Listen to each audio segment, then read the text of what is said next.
अस्सलामुअलैकुम नाज़रीन। आबिद शेर अली ने फैसल वाडा की क्लास लगा कर रख दी। कामरान शाहिद रोकता रहा लेकिन ये लड़ाई शिद्दत अख्तियार कर गई। आइए नाज़रीन पहले वीडियो दिखाते हैं फिर आपको इसकी तफसीलात बताते हैं। ठीक है, मुझे फैसल वाडा साहब कोई पुराने सियासतदान नहीं है, मुझे इनकी बात। आप कैसे जमहूरियत के लोगों को की लाशें कह सकते हैं? आपकी जबान नहीं लग सकती? क्या आपने कायद आजम को भी लाश कह दिया? क्या आपने लियाकत अली खान को भी लाश कह दिया? क्या आपने मोहतरमा फातिमा जना को भी लाश कह दिया? आपकी जबान बिल्कुल नहीं कांबी। वो दरिंदे जिन्होंने जमहूरियत पर शब खून मारा, आप उनको क्या कहते हैं? आप उनको लाशें नहीं कह सकते? जिन्होंने हर दम पाकिस्तान का बेड़ा गर्क किया, कि आपकी जुर्रत है इतनी कि आप उन लोगों को ललकारें? 8 साल जनरल मुशर्रफ रहा, 10 साल यहां पर जनरल जियाउल हक की हुकूमत रही, 45 साल उन लोगों की हुकूमत रही। आपकी जबान नहीं लड़खड़ाती उनके खिलाफ बात करने के लिए? आप हम जैसे लोगों को लाशें कहते हैं जिन्होंने पाकिस्तान के लिए कुर्बानियां दी, अब जिला वतनियां काटी? क्या इनमें से किसी शख्स ने जिला वतनी काटी? आप डरते हैं, डरपोक लोग हैं आप लोग, आप नहीं कभी भी बात कर सकते। आपकी जबान बंदिशें की गई, आपके चैनलों को बैन कर दिया गया। आप बात करेंगे मेरे साथ? आप हमें लाशें नहीं कह सकते। आप सबसे बड़ी लाशें हैं जिन्होंने जमहूरियत के ऊपर गाली दी, जिन्होंने जमहूरियत को गिराने के लिए आप सहारा बने टीवी के ऊपर। आप लोग हमें गाली देंगे, गाली की जुबान में आपसे बात करेंगे। आप हमें लाशें कैसे कह सकते हैं? हम अपने कंधों पर उठाकर हम कुर्बानियां देते हैं, हम पाकिस्तान के लोगों की वोट से मुंतखब होकर आते हैं। नवाज शरीफ हमेशा वोट से मुंतखब होकर आया। साजिशें आप लोग करते हैं। आप ड्राइंग रूमों में बैठकर, आप टीवी पर बैठ के अदाकार बनते हैं। उन जमहूरी चैंपियनों के जन्नत बाजवा के आप अदाकार बने, आप जन्नत फैज हमीद के अदाकार बने, आप उन जमहूरियत जो शब खून मारा आप उनके अदाकार बने। मेहरबानी करके आप कभी जिंदगी में हमें लाशें ना कहिएगा। हम लाशें उठाने वाले हैं। आप चाहते हैं कि रिफ्ट आए एक जमहूरी हुकूमत की और एक आर्म फोर्सेस की, तो मिलकर पाकिस्तान को, जो इन लोगों की वजह से, जन्नत बाजवा की वजह से, फैज हमीद की वजह से मुल्क इस दलदल में फंसा, उनकी वजह से अब निकालने आए हैं। आप शहबाज शरीफ को गालियां दे रहे हैं। यार को खुदा का खौफ करें, अपनी जुबान के ऊपर जरा अच्छी सर एक सेकंड फैसल भाई, मैंने आपकी बात नहीं काटी। मुझे दुख हुआ कि आप हमें लाशें कहते हैं, बदबूदार लाशें कहते हैं। आपने बहुत ज्यादती की है, आपको ये जुबान देर नहीं देती। आप क्रिटिसाइज करें, आप लेकिन इखलाकियात की हद में ना क्रिटिसाइज करें, ये कौन सी बात हुई यार? आपने उनको लाशें नहीं कहा जिन्होंने जमहूरियत को चलते चलते गिरा के पाकिस्तान को दलदल में फेंक दिया। आप उनको भी गालियां दे रहे हैं माजी में। जनरल बाजवा को भी बुरा कह रहे हैं आप जनरल फैज हमीद को भी बुरा कह रहे हैं, आप सबको बुरा कह रहे हैं। तो यार बदबूदार लाशें हम ही रह गई हैं गालियां खाने के लिए। आप मीठा मीठा हवा करवा खुदा के लिए नहीं। आप एक सेकंड मेरी बात सुनेंगे? ऐसे नहीं होगा। आप गाली ना दें जमहूरियत को, जमहूरी लोगों को। हाँ, 5 उंगली एक जैसी नहीं होती, कुछ अच्छे लोग भी होते हैं, कुछ बुरे लोग भी होते हैं। हर अदारे में, हर जगह पे बैठे हुए अच्छे लोग हैं, बुरे लोग हैं। आपने जिस तरह हमारे साथ जुल्म और ज्यादती बरती, हमने तो हर चीज को सेक्रीफाइस किया, कभी लब कुशाई नहीं की। तो यही वक्त है तो नवाज शरीफ साहब भी हर चीज, हम चाहते हैं कि पाकिस्तान को इस वक्त दलदल से निकालें। आप उसमें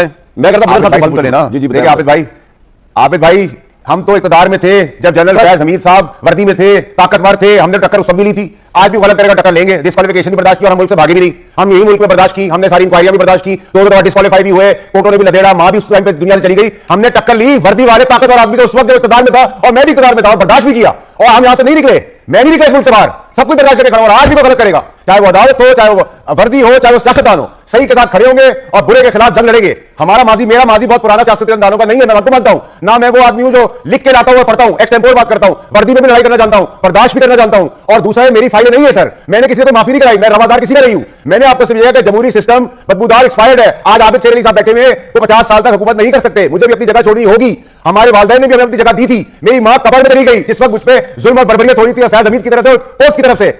मैं पीछे नहीं हटा सर, मैंने तब भी आवाज उठाई, आज भी उठाऊंगा और अभी भी पिछले दिन उठाई है। पॉइंट आ गया, उसकी बात आई। तो मैं तो आबिद शेर अली साहब आपके प्राइम मिनिस्टर साहब को स्वागत कर रहा हूं। मैं आपको मैंने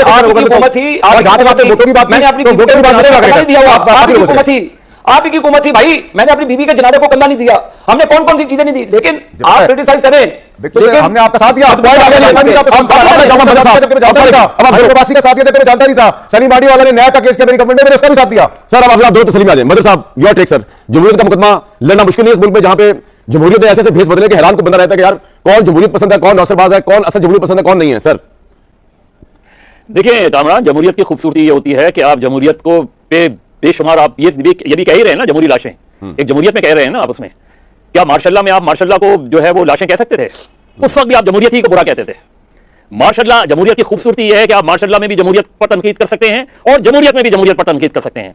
और दूसरे सिस्टम की जिसकी बात की जाती है या इनडायरेक्टली जिसको सपोर्ट किया जाता है, उसके ऊपर ना आप माशाल्लाह में तनकीद कर सकते हैं, ना आप जमहूरियत में तनकीद कर सकते हैं, क्योंकि आपकी जमाबंदी हो जाएगी, क्योंकि आप कंट्रोल कर लिए जाएंगे, क्योंकि आप ऑफ एयर कर दिए जाएंगे, क्योंकि आप पर पैका का कानून लागू हो जाएगा। तो सिस्टम जो होता है, सिस्टम की तो ये शहबाज शरीफ साहब के दौर में टेका हुआ पास सर, किसको नहीं, कह रहा हूं, उनकी पार्लियामेंट कर रहे हो, यही तो कह रहा हूं। उसको रोना है। अरे मेरे भाई तो मुझे जवाब तो देने दे, मैं बात कह रहा हूं, मुझे जवाब तो देने दे। मैं यही आबिद शेर अली से कह रहा हूं कि ये जो बातें कर रहे हैं इसमें पूरे हिस्सेदार वो खुद भी हैं, बिल्कुल सही, उनकी जमात भी है। जो आप अगर ऐसा नहीं होता तो नवाज शरीफ को वजीर फैसल साहब, जब आप ये बात कह रहे हैं तो आप जिस वक्त की बात कर रहे हैं पनामा के बारे की, उस वक्त आपका एज ए पॉलिटिकल पर्सनैलिटी आपका क्या मौक़िफ़ था? उस वक्त क्यों नहीं था ये मौक़िफ़ जो मौक़िफ़ आप आज अपना रहे हैं? जो बात आप आज कर रहे हैं नवाज शरीफ के हवाले से, मैं तो नहीं कह रहा अपने आप को लाश नहीं कह रहा। नहीं, मैं वो बात नहीं कर रहा। जनरल फैज के खिलाफ आपने इस वक्त जहाद किया था जब इमरान खान प्राइम मिनिस्टर थे, जनरल फैज पावर में थे। नहीं कामरा, मैं वो बात नहीं कर रहा, मैं एक दूसरी बात कर रहा हूं। मैंने तो कामरा साहब विटनेस है, मैं गवाह मुझे लगा था कि आप लोग डेंजरस खेल रहे हैं। हां जी, नहीं वो बात नहीं कर रहा, मैं तो ये बात कह रहा हूं। मैं वो बात कह रहा हूं कि जब आप ये आर्गुमेंट आज दे रहे हैं कि नवाज शरीफ को गलत हटाया गया, तो उस वक्त आप ये आर्गुमेंट क्यों नहीं दे रहे थे? सच वो है जो वक्त पर बोला जाए। मैं उस वक्त गलत, आज भी गलत कर दूंगा, हम सब कॉम्प्रोमाइज करना भाई।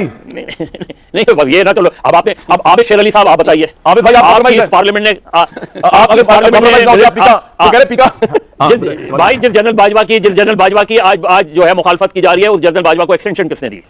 हां, जिसकी बात की जा रही है आज आपकी नहीं, आबिद शेर अली साहब ये बताएं, आपकी पार्लियामेंट जो कवानीन आज बना रही है, आबिद भाई क्विकली ये याद रखिए कि कल ये बोले शुरू कर रहे हैं। मतलब साहब देखिए, हम जमहूरियत जिंदाबाद कहने वाले लोग हैं। ये नहीं है कि हम किसी को गाली दें, बदबूदार लाशें कर दें। ये अपनी अपनी सफाई देना। आपने सही कहा कि सच वो है जो वक्त पर बोला जाए।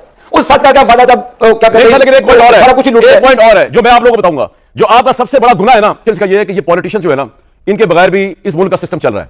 मेरे ख्याल से इतनी तनख्वाहें जो हम पे डाली हुई है इन्होंने, पार्लियामेंट का जो बोझ हम पे डाला हुआ है, पार्लियामेंट को करो बंद, अपने अपने घरों में बैठो मेरे भाई। इस मुल्क को, पाकिस्तान के लोगों को संभाला हुआ है, पाकिस्तान में क़यादत मौजूद है। और आपको यकीन नहीं आ रहा, सीरियस तौर पे कर रहा हूं, आप आर्मी चीफ और जो ओवरसीज के जो लोग थे उनका इंटरेक्शन देख रहे हैं, फैसल भाई बता रहे हैं, मैं खुद भी देख रहा था। जरूरत नहीं है आप लोगों की, सिस्टम चलेगा, पाकिस्तान टेक ऑफ करेगा, आप घरों में बैठ के और महल्ले की पॉलिटिक्स करें, नेशनल पॉलिटिक्स आपके लिए नहीं है। बिल्कुल सही, उनकी जमात भी है। जो आप अगर ऐसा नहीं होता तो नवाज शरीफ को वजीर फैसल साहब, जब आप ये बात कह रहे हैं तो आप जिस वक्त की बात कर रहे हैं पनामा के बारे की, उस वक्त आपका एज ए पॉलिटिकल पर्सनैलिटी आपका क्या मौक़िफ़ था? उस वक्त क्यों नहीं था ये मौक़िफ़ जो मौक़िफ़ आप आज अपना रहे हैं? जो बात आप आज कर रहे हैं नवाज शरीफ के हवाले से, मैं तो नहीं कह रहा अपने आप को लाश नहीं कह रहा। नहीं मैं वो बात नहीं कर रहा। जनरल फैज के खिलाफ आपने इस वक्त जहाद किया था जब इमरान खान प्राइम मिनिस्टर थे, जनरल फैज पावर में थे। नवाज फैसल साहब, जब आप ये बात कह रहे हैं तो आप जिस वक्त की बात कर रहे हैं पनामा के बारे की, उस वक्त आपका एज ए पॉलिटिकल पर्सनैलिटी आपका क्या मौक़िफ़ था? उस वक्त क्यों नहीं था ये मौक़िफ़ जो मौक़िफ़ आप आज अपना रहे हैं? जो बात आप आज कर रहे हैं। जी तो व्यूअर्स, ये थी आज की वीडियो। आप लोगों ने देखा फैसल वाडा ने उस्मान बुखारी को धोखा रख दिया।